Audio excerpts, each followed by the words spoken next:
क्या आप IIT JEE medical 11th या 12th की प्रिपरेशन कर रहे हैं और आपको एक बेस्ट कोचिंग इंस्टीट्यूट की तलाश है? तो अब आपके साथ होगा चंद्रयान, जहां है NITN फैकल्टीज, साथ ही up to 100% scholarship. Chandrayaan, Lankeshwar complex, Akashvani Chowk, Adityapur. Admissions open. Hey students, welcome again to the YouTube platform of Chandrayaan। आज में हम लोग शुरू करने वाले हैं सेक्सुअल रिप्रोडक्शन का एक interesting chapter, that is double fertilisation. हम लोगों ने ये देख लिया था कि हमारा पोलन ग्रेन जो है वो मैच्योर हो चुका था और वो उड़ के स्टिग्मेटिक सरफेस पर आ गया था। पोलन पिस्टल के इंटरेक्शन के द्वारा, यानी कि केमिकल्स कुछ रिलीज हुआ, जिस वजह से क्या हुआ, पोलन ट्यूब का जर्मिनेशन हुआ और वो पोलन ट्यूब में सबसे पहला ट्यूब न्यूक्लियस आगे था और उसके बाद जनरेटिव सेल डिवाइड करके स्पर्म न्यूक्लियस बनाया। और यही स्पर्म न्यूक्लियस किस तरीके से फर्टिलाइजेशन करता है और क्यों हम लोग उसे डबल फर्टिलाइजेशन कहते हैं, आज के क्लास में हम लोग देखेंगे। चलो देखते हैं। तो सबसे पहले हम लोग जानेंगे कि डबल फर्टिलाइजेशन का मतलब क्या होता है। ठीक है, तो डबल फर्टिलाइजेशन किसको बोलते हैं ये हम लोग पहले देखेंगे। सबसे पहले तो हम लोग ये जानने का कोशिश करते हैं कि डबल फर्टिलाइजेशन है क्या चीज़। ठीक है, डबल का मतलब क्या होता है, ट्वाइस। ठीक है, एंड फर्टिलाइजेशन का मतलब होता है fusion of male and female gametes.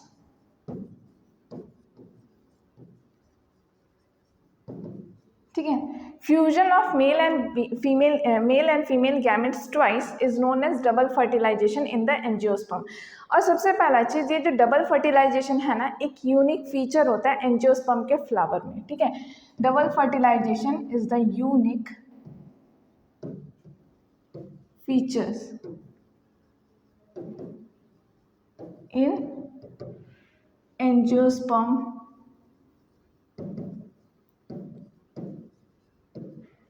ठीक है, एंजियोस्पर्म के केस में क्या है, ये एक यूनिक फीचर है।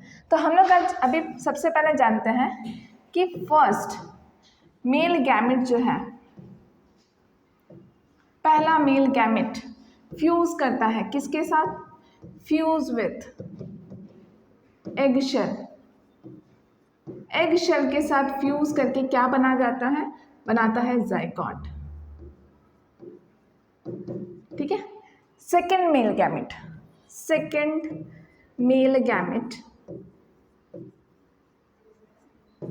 फ्यूज करता है सेकेंडरी न्यूक्लियस। सेकेंडरी न्यूक्लियस कब बनता है, देखो, जब टू पोलर न्यूक्लियाई क्या करता है, जब फर्टिलाइजेशन से पहले, just prior to fertilisation,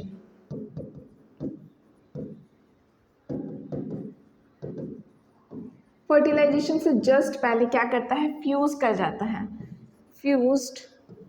fuses with each other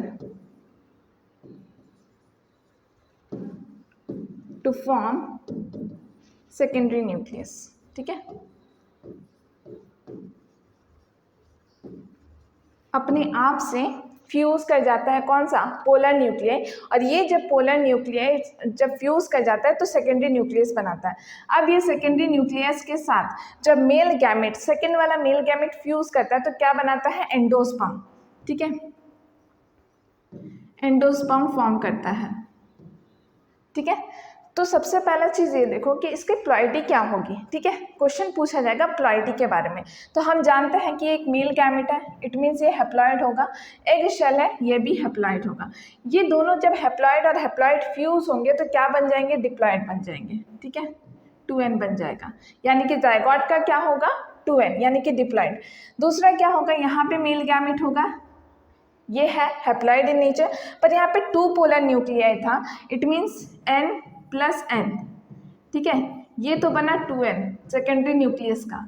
ठीक है, अब ये 2n और ये मेल गैमेट बन के क्या बन जाएगा, ये 3n बन जाएगा, ट्रिप्लॉइड इन नेचर बन जाएगा। ठीक है, ये हो जाता है डबल फर्टिलाइजेशन का मतलब। अब यहाँ पे देखो 3n बनता है ना, तो इस केस में हम लोग इसको बोलेंगे ट्रिपल फ्यूजन। क्यों फ्यूजन हो रहा है, न्यूक्लियस, 3 न्यूक्लियस आके मिल रहे हैं, इसलिए इसको बोला जा रहा है ट्रिपल फ्यूजन। Triple fusion. और इस केस में यहाँ पे जाइगोट फॉर्मेशन को जो बोला जा रहा है ना, इसको बोला जा रहा है सिनगैमी। इस प्रोसेस को बोला जा रहा है सिनगैमी। और यहाँ पे जो एंडोस्पर्म बन रहा है इसको बोला जा रहा है ट्रिपल फ्यूजन। ठीक है, नेक्स्ट अगर हम लोग देखेंगे, आगे बढ़े जाएंगे और ये देखेंगे कि हम लोग का क्या होता है कि जो प्राइमरी यहाँ पे जो एंडोस्पर्म बनता है, ठीक है, पहले का स्ट्रक्चर यानी कि एम्ब्रियो सैक का पहले का स्ट्रक्चर और बाद का स्ट्रक्चर वो भी देख लेंगे कि कैसा होता है। ठीक है, तो देखो ये एक normal endosperm sorry embryo sac है पहले वाला, हम इसको कंसीडर करते हैं ये है हम लोग का माइक्रोपाई और ये हमारा चलाजा। तो इस साइड में प्रेजेंट रहता है क्या, हमारा एगशेल बीच में और दो होता है सिनर्जिड। ठीक है, बीच में रहता है पोलर न्यूक्लियाई और इस साइड पे रहता है सिनर्जिड्स, सॉरी सिनर्जिड्स नहीं, एंटीपोडल सेल्स। यहाँ पे रहते हैं एंटीपोडल सेल्स, एंटीपोडल सेल्स। ये वाला हो जाते हैं दो पोलर न्यूक्लियाई, पोलर न्यूक्लियाई। बीच वाला है एगशेल, उसको हेल्पिंग करने वाला दो है सिनर्जिड्स और सिनर्जिड के पास ही क्या होता है, केमिकल रिलीज करने वाला एक ऐसा चीज़ होता है जो केमिकल रिलीज करता है और पोलन ट्यूब को गाइड करता है। और जहाँ पोलर न्यूक्लियाई है इसको बोलते हैं सेंट्रल सेल। ठीक है, तो यहाँ पे क्या होता है जब फर्टिलाइजेशन, ये क्या है एम्ब्रियो सैक का स्ट्रक्चर है before fertilisation, embryo sac before fertilisation.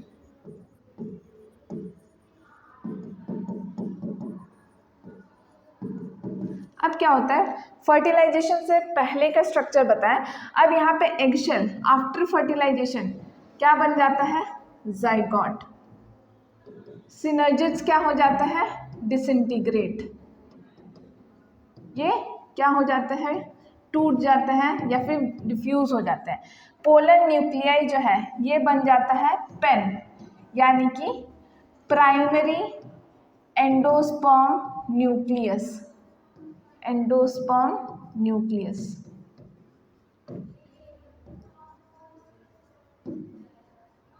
ठीक है, सेंट्रल सेल बन जाता है PEC, यानी कि primary endosperm cell, primary endosperm cell. Antipodal cell क्या हो जाता है, ये भी डिजेनरेट करना शुरू कर देते हैं, डिजेनरेट करना शुरू कर देता है। तो ये स्ट्रक्चर कब फॉर्म हुआ, ये स्ट्रक्चर फॉर्म हुआ आफ्टर फर्टिलाइजेशन, आफ्टर फर्टिलाइजेशन। ठीक है, यहाँ पे एंडोस्पर्म का क्या काम होता है, ठीक है, एंडोस्पर्म का काम होता है खाना पहुंचाना, न्यूट्रिशन इन फंक्शन। किसको न्यूट्रिशन देगा, जाइगोट को न्यूट्रिशन देगा। क्लियर है, याद रखो जो भी नारियल का हम लोग व्हाइट कलर का पार्ट खाते हैं और उसका अंदर जो पानी भी रहता है ना वो होता है एंडोस्पर्म, यानी कि हम लोग नारियल का एंडोस्पर्म को खाते हैं। क्लियर है, नेक्स्ट अभी हम लोग एक डायग्राम नहीं, एक वीडियो के जरिए ये समझेंगे कि किस तरीके से पॉलिनेशन हुआ, किस तरीके से मेगास्पोर बने, मेगास्पोर से और यहाँ पे माइक्रोस्पोर भी बने और फर्टिलाइजेशन, डबल फर्टिलाइजेशन कैसे हुआ। देखो सबसे पहले हम लोग डबल फर्टिलाइजेशन को ही ध्यान में रखते हुए इस वीडियो को चला रहे हैं। तो इससे हम लोग क्या करेंगे, पूरा समझ लेंगे कि किस तरीके से डबल फर्टिलाइजेशन हुआ। यहाँ पे देखो ये एक फ्लावर के बारे में दिखाया गया है, एक एंजियोस्पर्म फ्लावर है। इसके पेटल से क्या होते हैं, पेटल से इंसेक्ट आकर्षित होते हैं। अब क्या होता है, यहाँ पे एक सिंगल कार्पेल के बारे में दिखाया गया है, सिंगल कार्पेल या फिर पिस्टल ग्रुप में रहेंगे तो बोला जाएगा गाइनोशियम। अंदर इसका ओवरी पार्ट को जूम किया गया है, उसके अंदर है न्यूसेलस। न्यूसेलस का एक सेल क्या करने लगता है, बिहेव करने लगता है और वहाँ पे मेगास्पोर मदर सेल की तरह बिहेव करने लगता है और वो डिवीजन करना स्टार्ट करते हैं। डिवीजन करने के बाद 3 सेल जो है डिसइंटीग्रेट हो जाते हैं, उसमें से एक बच जाता है। एक जब बच गया वही बिहेव करेगा कैसा, एम्ब्रियो सैक की जैसा। एम्ब्रियो सैक में क्या होगा, फ्री न्यूक्लियर डिवीजन होगा। हमने कहा था ना, हमने पढ़ा था इसमें, फ्री न्यूक्लियर डिवीजन होगा 3 सक्सेसिव स्टेज में। 3 सक्सेसिव स्टेज के बाद यहाँ पे 8 न्यूक्लियस फॉर्म हो जाएंगे।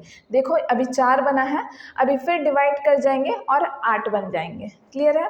अब ये 8 क्या होगा, अरेंजमेंट शुरू होगा इसमें। 3 चले जाएंगे माइक्रोपाइल की तरफ और 3 चले जाएंगे चलाजा की तरफ। इस साइड में माइक्रोपाइल का रीजन इसको बोला गया है और चलाजल का रीजन इसको बोला गया है। देखो यहाँ पे 3 सेल्स में सेल वॉल का फॉर्मेशन शुरू हो रहा है। ठीक है, तो जो चलाजल वाला रीजन है उसमें कौन सा सेल होगा, एंटीपोडल सेल, और जो नीचे वाला सेल्स होंगे इसमें होगा सिनर्जिड और एक एगशेल। देखो एगशेल में रेड कलर है और 2 जिसमें सेल वॉल का फॉर्मेशन नहीं हुआ वो हो गया पोलर न्यूक्लियर। क्लियर है। अब क्या होता है यहाँ पे फॉर्मेशन तो ये हो गया, अब ये वेट करता है पोलन ग्रेन के आने का। परफेक्ट पोलन ग्रेन जब स्टिग्मेटिक सरफेस पर लैंड करता है तो कुछ केमिकल्स रिलीज होता है। अब हम लोग ठीक उठ के आ जाते हैं स्टेमेन पे। स्टेमेन का देखो एंथर को जूम करके दिखाया जा रहा है और दिखाया जा रहा है कि एक पोलन ग्रेन क्या है, उसके अंदर एक है वेजिटेटिव सेल, एक होता है जेनरेटिव सेल। ठीक है, तो जेनरेटिव सेल हम लोग को पता है वो फ्लोट करते रहता है किसके साइटोप्लाज्म में, वेजिटेटिव साइटोप्लाज्म, वेजिटेटिव सेल के साइटोप्लाज्म में। अब ये पॉलिनेशन के थ्रू, विंड पॉलिनेशन हुआ, ये देखो विंड पॉलिनेशन के थ्रू उड़ के चला गया कहाँ पे, स्टिग्मेटिक सरफेस पे। अब यहाँ पे पोलन पिस्टल का इंटरेक्शन शुरू होता है जिसकी वजह से कुछ केमिकल रिलीज होते हैं और पोलन ट्यूब जर्मिनेट कर जाता है। ट्यूब न्यूक्लियस पहले रहता है, जनरेटिव सेल बाद में रहता है। अब ये देखो ये कहाँ से एंट्री मार रहा है, देखो ये माइक्रोपाइल के साइड से एंट्री मार रहा है। ठीक है, और यहाँ पे जो जनरेटिव सेल्स है ये डिवाइड करके क्या बन गए, डिवाइड करके 2 मेल गैमेट बन गए। ठीक है, अब क्या होता है, ट्यूब न्यूक्लियस एक सिनर्जिड डिस्ट्रॉय हो गया, एक मेल गैमेट एग सेल के साथ फ्यूज कर गया। ठीक है, फ्यूज करने के बाद ये जायगोट बनाएगा। अब क्या होता है, दूसरा मेल गैमेट भी रिलीज होता है और ये चला जाता है पोलर न्यूक्लियाई के पास, जिसे हमने अभी देखा। अब यहाँ पे क्या बन गया, ट्रिपल फ्यूजन हुआ और ये एंडोस्पर्म बन जाएगा। क्लियर है। अब हम लोग समझेंगे कि पोस्ट फर्टिलाइजेशन में क्या क्या होता है। ये हम लोग अपने नेक्स्ट क्लासेस में समझेंगे कि पोस्ट फर्टिलाइजेशन के इवेंट्स में क्या क्या होता है। इस तरीके से हम लोग अगर वीडियोस के थ्रू, नए नए वीडियोस के थ्रू हम लोग लेकर आएंगे और इस तरीके से हम लोग समझते रहेंगे। जैसे आज डबल फर्टिलाइजेशन को समझा, पोस्ट फर्टिलाइजेशन में किस तरीके से फ्रूट डेवलप होता है, किस तरीके से उसका सीड डेवलप होता है, इसके बारे में हम लोग समझेंगे। ठीक है, तो तब तक के लिए हम लोग जब तक हम जहाँ से हम लोगों ने स्टार्ट किया था, एक नॉर्मल फ्लावर से किस तरीके से इसका जर्नी, अभी तक का जर्नी, इसको पूरा आप लोग हैंड रिटन नोट्स बनाइए, साथ में उसे पढ़ते रहिए कि किस तरीके से यहाँ पे फर्टिलाइजेशन हुआ, ये डबल फर्टिलाइजेशन का क्या उद्देश्य होता है, ये सब सारा चीज़ का बारे में डिस्कस हो चुका है। इसके बाद हम लोग अपना next lecture post fertilisation events पे स्टार्ट करेंगे, जिसमें हम लोग देखने वाले हैं कि किस तरीके से फ्रूट डेवलप होंगे और किस तरीके से सीड बनेंगे। ठीक है, तब तक अच्छे से प्रैक्टिस करो और रिवाइज करते रहो। Thank you.